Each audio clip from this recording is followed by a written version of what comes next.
99% of people react instantly, emotion first, thinking later. That's why they're miserable.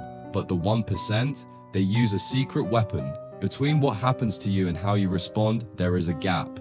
In that gap lies your absolute power. Most people don't even know it exists. Let's talk about how to use it. Offense is not given, it is taken. Someone insults you, you feel angry. But why? Because of what they said, or because of what you told yourself it meant. You decide how much power their words have. The Stoics practice this. They pause, they observe, then they choose. If you react, you are a slave to the event. If you pause, you are the master of your mind. We explore the truth about human nature every week. If you want to stop being controlled by chaos, hit subscribe. You can't control what happens, but you control your mindset. When you master that, you become unshakable.